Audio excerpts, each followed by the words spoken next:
What's the difference between an epileptic oyster shucker and a hooker with the runs?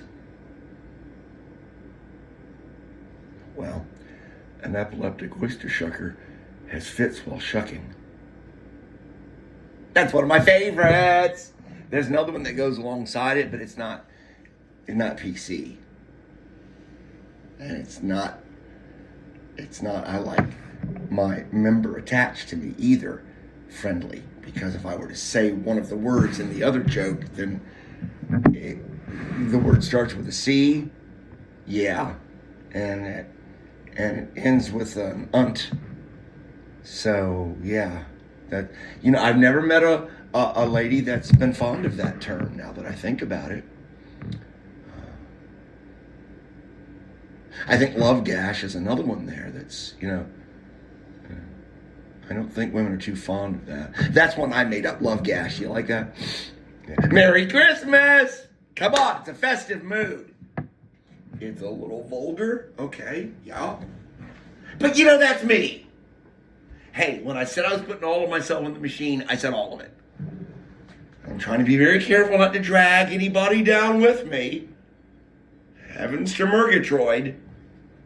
Exit, stage left. Snaggle tooth. Snagglepuss. Pink lion, pink panther looking type. Snagglepuss. Exit, stage left even. See the stuff that's in your brain? Oh, you may not have Snagglepuss, but you've got something in there. You got a whole bunch of things in there that they're there, and maybe someone will flash before you, your life there, at your time of dying. And some of them kind of raise their head from time to time, and they do what I do. They shock value, shock therapy you. Yeah, so that's enough down that. Let's character assassinate some people. Okay, now that Virginia lover I told you about in the prior track, this is getting really progressive and linear here. I like this. A squared plus B squared equals C squared. The Pythagorean theorem. But only with right triangles. See, I think that's a bias against all of the triangles out there. The lovely, well-meaning, unassuming triangles out there that do not contain a right angle. Woe to the isosceles triangle, I guess is what I'm saying. God, I hope that's the one with three angles of 60 degrees. Equilateral. Woe to the equilateral, because isosceles might have a right angle. I don't know. Woe to the equilateral triangle that does not contain a right angle, that wouldn't hold up in the Pythagorean theorem. So yeah, this Virginia lover sends me a card 2 days ago that I collected this morning, because me and the mailbox are kind of like, it's kind of like chicken. We're playing chicken with one another. So, and remember how I said all them glorious things about this lady, and I never really told you her name, but unless you got the IQ of a plant, you probably guessed it. So, lovely lady. But I have to touch on this before I move forward. What have I said? If you're going to send me a card, what? That's right. There better be cold, hard cash in it.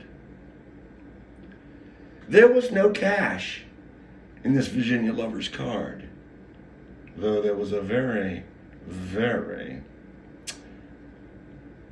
how shall we say, delicate handwritten message left within the card for me. Yes, and a very flowery signature too, I might add. I didn't detect any perfume, and I don't believe I saw a lipstick imprintation. I love to say imprintation. I like syllables, even when they don't apply. On the envelope or anywhere, nor a wax seal of any kind. But the note, I think, the very warm and glowing note, I think, is enough for me to overlook the fact that there was no cash in my envelope. blood pressure. And you know who you are. Virginia lover. Huh. I'm getting tired of this shit, because another one come today. Grandma's up in the corner trying to cancel the stamp, but she's got some guy with a penis on his face in between. Oh, that's Frosty. Yeah, okay. And then there's the handwriting. And this time, though, I delved a little closer before I turned the envelope, because, there's no return address where it's supposed to be. I don't know what it is with holiday time. Do people just in general, I guess, what do you put your return address on the back because it's a holiday season's greeting card? But any other time, if you were paying your Amazon bill, it would go up in the upper. You see, that's discriminatory. And it's not fair, because I think some of you that have been listening along, which are neither of these two people I'm talking about, know that my ongoing terror with the mailbox. And so when I look at the envelope, slow down, relax, because you're not taking your evening meds. I'm tired of being medicated.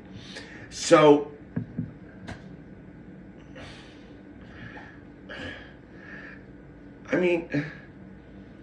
yeah, and there's no return address where it's supposed to be. So, of course, I go into fight or flight syndrome, but then I see that it's from the Capital District, okay?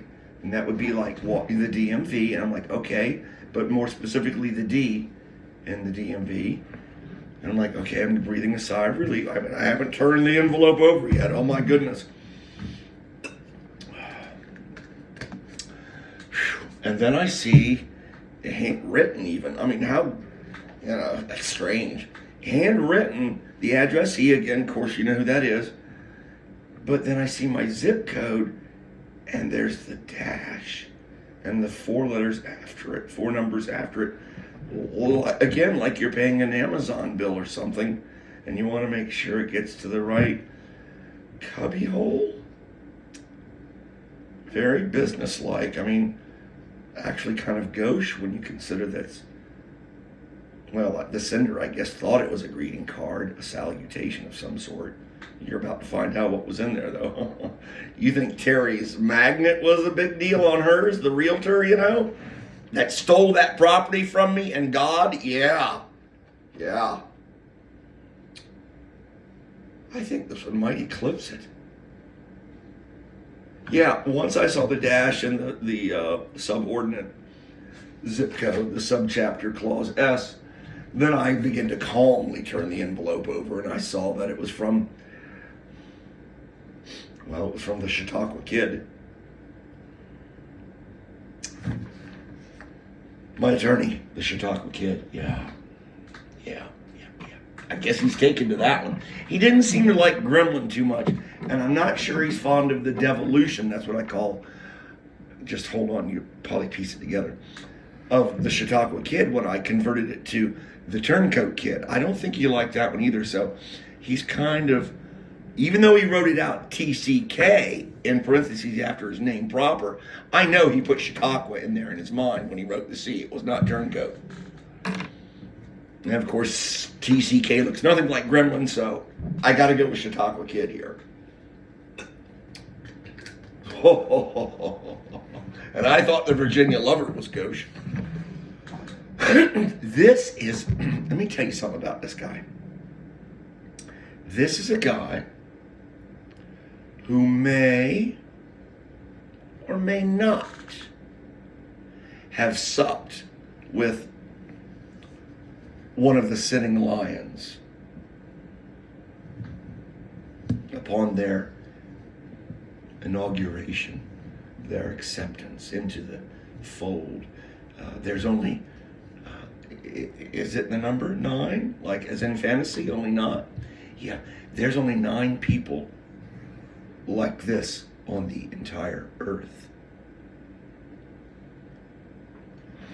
And he, my attorney, was invited to see this person into the fold, as the firm that he works for has a relationship with the SCOTUS, Is that a sore spot for you, John? Yeah, I think it is. And it's coming out now during our Christmas salutation. Did I get invited to that dinner? No. Was he wearing the Zenith? I don't know. All the gloves are coming off. It's Christmas. I have to be naked. Wearing the Zenith El Primero.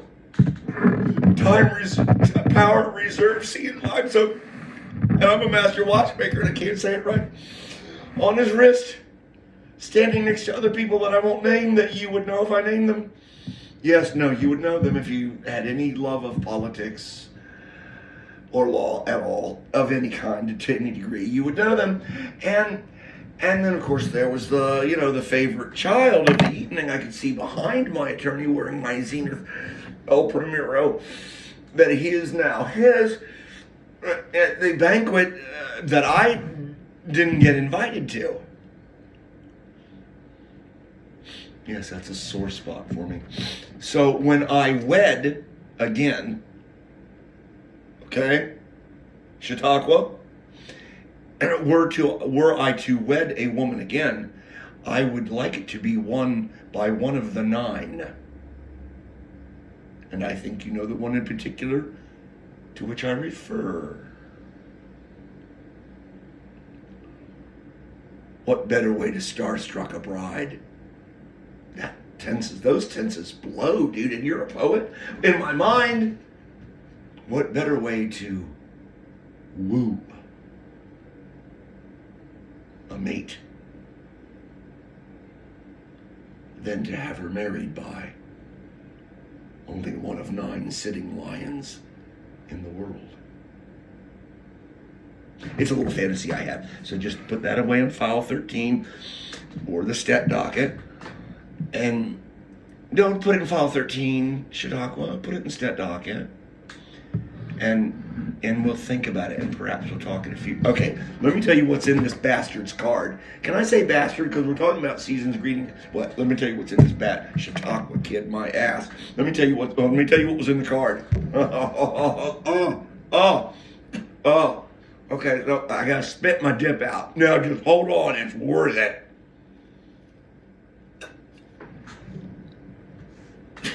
Trust me. I told you about the realtor that brought all the pain and sorrow into my life and then had the audacity to send me what looked like a season's greeting card, which was really just a magnet of her gorgeous image and a dollhouse calendar attached to it. Remember? Postage stamp size calendar. Remember that? You remember. So, I thought it was kind of, woo, okay, you're networking on a holiday season's greeting card time. Okay, all right. You're a good-looking woman, so I'm going to let it slide because there was no money in there either.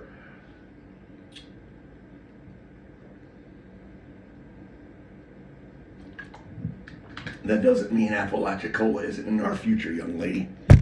That's right, you on my refrigerator. That's who I'm talking to. Magnet girl. We'll see just how magnetic you are. I'll bet I can out-magnetize you. What do you want to bet? Who's zooming who? Somebody cue up the Aretha. So here's what's in this bastard's envelope that I thought was a season's greeting card. I didn't expect there to be any money in there, really. I didn't, because he's my attorney. You see, the flow goes in one direction. It's like a diode. The energy, or in this case, the money, which is a form of energy, isn't it really? It goes in one direction, and that's usually from me to him. And when I say usually, I mean always. No, not quarter hour. Oh, no, not this firm. No, not quarter hour increments. No. Think meter. Yeah. All right, you're getting upset now. And you're trying to finish this post. This is a Merry Christmas post. Oh, my goodness. When I opened the envelope, I knew we were going to part. Paul Rogers, Bad Company, Burning Sky. And when I opened the envelope, I knew we were going to part. Oh, darling. Yes, so there is but a single piece of cardstock. You can't really call it cardboard because it doesn't have the little S's in between it. And it's not really bond paper because it's too thick for that. James Bond paper, I guess, super secret agent paper, Bond paper. You know what I'm talking about. And I think you know, now listen, I think a lot of you out there know what's coming next. But for the sake of those of you, you couldn't get it, here. Why don't we just call it hey, here's what we've been doing the last year. You know how I feel about those inserts. In our glorious family, you suck. You're not as good as us. You know what I'm talking about. The little notes you get from people that you really don't give a shit about anyway. Which reminds me, my investment counselor has not sent me a season's greeting card. And you can believe there's never any money in that. So I think I'll probably send him this link too. That should light a fire under the boy. Back to this Chautauqua kid. I shan't call him a bastard again. Though the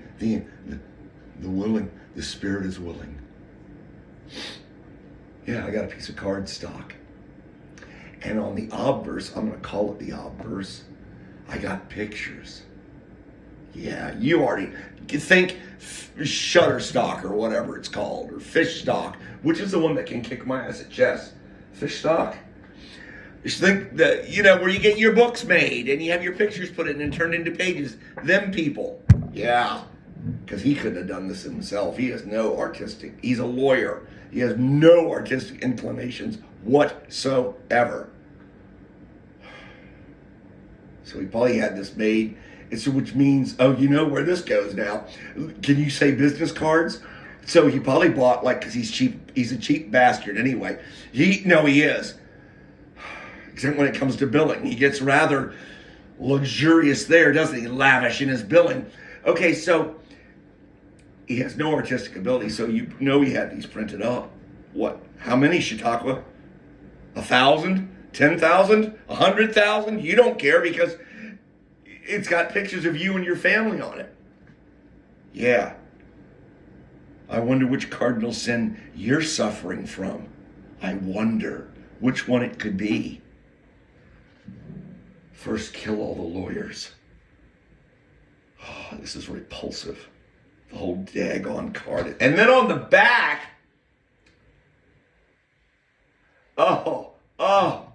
it's got some kind of like personal sentiment. There it is.